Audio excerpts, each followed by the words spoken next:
Olá, queridos ouvintes, está começando o programa Jesus por Emmanuel. Estamos estudando o livro Pão Nosso, psicografia de Francisco Cândido Xavier, pelo Espírito Emmanuel. Hoje estudaremos o capítulo 22 com o tema Inconstantes. Eu sou Carlos Henrique e farei o estudo com vocês. Porque o que duvida é semelhante à onda do mar, que é levada pelo vento e lançada de uma para outra parte. Tiago, capítulo 1, versículo 6. Inegavelmente, existe uma dúvida científica e filosófica no mundo que, alojada em corações leais, constitui precioso estímulo à posse de grandes e elevadas convicções. Entretanto, Tiago refere-se aqui à inconstância do homem que, procurando receber os benefícios divinos na esfera das vantagens particularistas, costuma perseguir variadas situações no terreno da pesquisa intelectual, sem qualquer propósito de confiar nos valores substanciais da vida. Quem se preocupa em transpor diversas portas, em movimento simultâneo, acaba sem atravessar porta alguma. A leviandade prejudica as criaturas em todos os caminhos, mormente nas posições de trabalho, nas enfermidades do corpo e nas relações afetivas. Para que alguém ajuize com acerto, com respeito a determinada experiência, precisa enumerar quantos anos ganhou dentro dela, vivendo-lhe as características.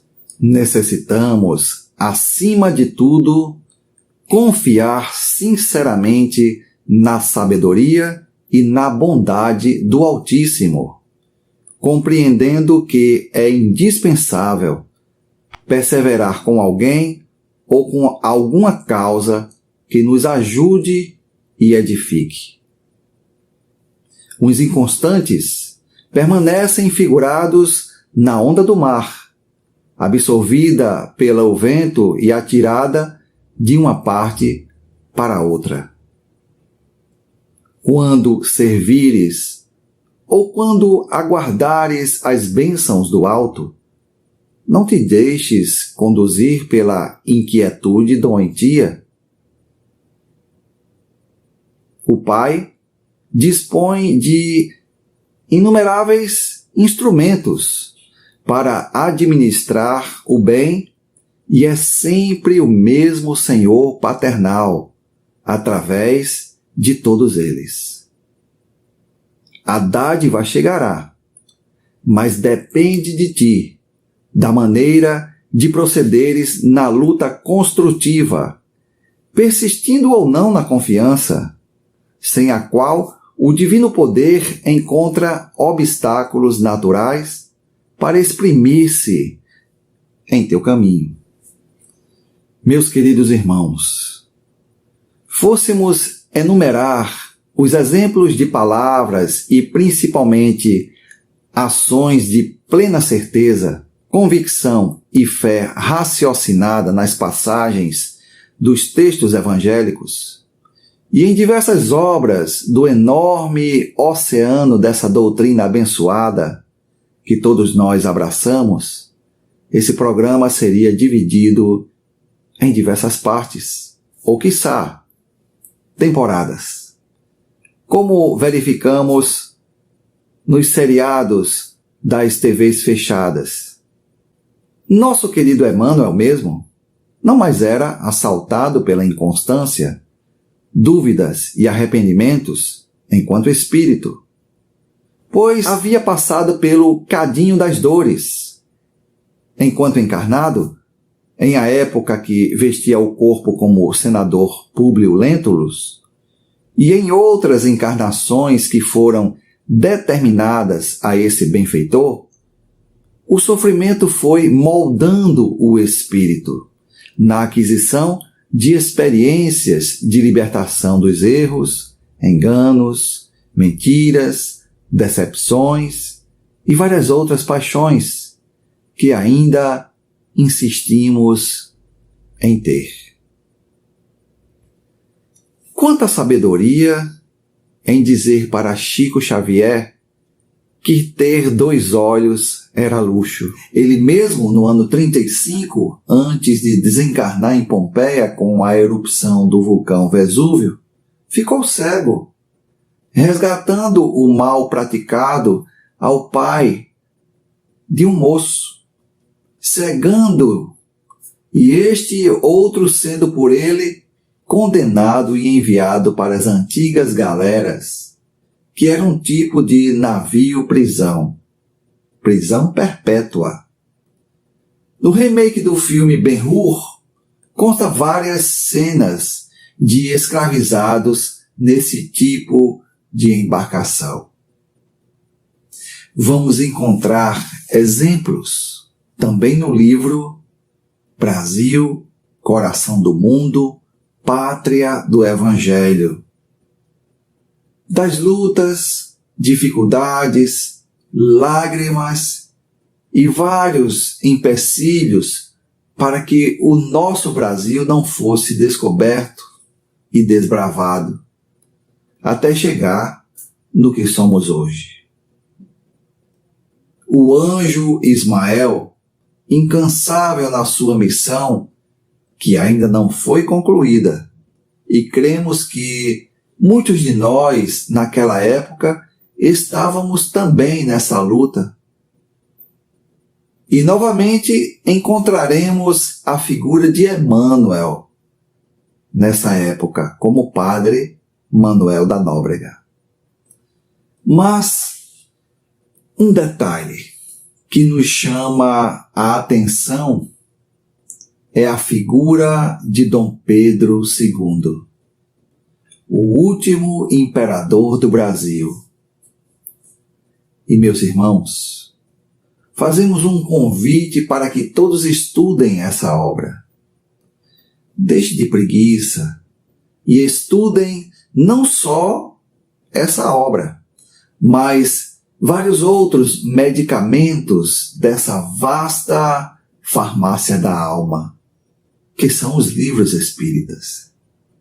Principalmente a codificação do professor Allan Kardec. Mas voltemos a Dom Pedro II. Instrui-nos Humberto de Campos, através de Chico Xavier, que o imperador Dom Pedro II foi Longinos, ou Longinos, aquele soldado romano que transpassou a lança no corpo do Cristo já crucificado, ferindo-o gravemente. Na obra já citada, o Cristo o convida para uma missão que lhe daria a oportunidade de não mais reencarnar na Terra. Missão de se tornar imperador do Brasil, que traria muito progresso e benefícios para a pátria do Cruzeiro, mas que seria traído por todos aqueles a quem ele deu a mão. Que não aceitasse nenhum valor ou prestígio financeiro, que saísse do Brasil para o exílio na Europa de consciência tranquila pela missão dada em governar sua terra amada, pois que seria abençoado seus cabelos brancos. E assim o fez. Não titubeou Dom Pedro II, cumpriu sua tarefa, não duvidou um minuto sequer de sua missão, não se tornou inconstante, pois intimamente, intuitivamente sentia, sabia da grande responsabilidade que tinha nas mãos. Até hoje é lembrado com carinho pela história. Quantos de nós somos inconstantes em todos os aspectos da nossa jornada.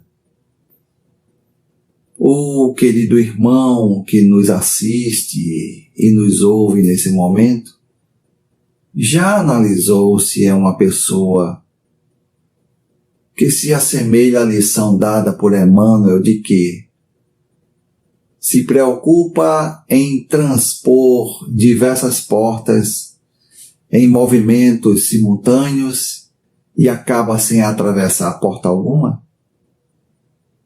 Ou seja, queremos fazer tudo ao mesmo tempo e no final não fizemos absolutamente nada. Ensina-nos o Cristo constantemente, e essa lição, como todo o Evangelho, já está impregnada em nossas mentes, de que não vos preocupeis com o dia de amanhã, a cada dia com seu mal. Mas como aplicar essa lição nos dias atuais, tão inconstantes, de pessoas dominadas pelo consumismo, individualismo, estes filhos de um dos grandes males da humanidade, o materialismo? Temos, graças a Deus, a lei do progresso, que nos impulsiona a refletir através da santa dor. Quando, por exemplo, ao passar por uma enfermidade que requer cuidados médicos mais ostensivos, e o paciente, ciente de que tudo, absolutamente tudo, obedece a uma programação divina, que independe de nossa vontade, prevalecendo a suprema vontade do Criador, passa por aqueles momentos de dor feliz, por saber de que aquele momento é um processo necessário ao aprimoramento moral do espírito encarnado, comprometido com um passado não muito feliz, e que a enfermidade atual é um cadinho redentor, depurando, extirpando aquelas máculas de outrora.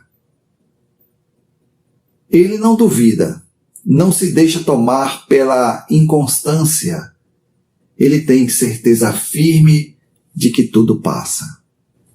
Essa preciosa lição do apóstolo Tiago também reflete sobre o que, nos dias atuais e turbulentos, de consumismo, individualismo, as pessoas, numa corrida desenfreada e perigosa, deixam-se escravizar pelo ter, possuir mais, conquistar mais, e muitas vezes à custa do suor alheio. E quando a lei divina lhe cobra a reflexão, caem no despenhadeiro da depressão, que é o excesso de passado, ou na ansiedade, que é o excesso do futuro. Mais e mais os consultórios psiquiátricos estão cheios de pacientes que não cultivaram a paciência, a meditação, a autoanálise, porque duvidaram, creem sem acreditar. Não têm convicção precisa do amor permanente de Deus sobre nós. E aquele que duvida é semelhante à onda do mar, que é levada pelo vento e lançada de uma para outra parte. Quando temos certeza, assemelhamo-nos àquele que construiu sua casa sobre a rocha. E nosso querido Emmanuel ensina que, na doutrina espírita, nós não dizemos eu creio, mas afirmamos eu sei. Essa foi nossa contribuição para o divulgar.net.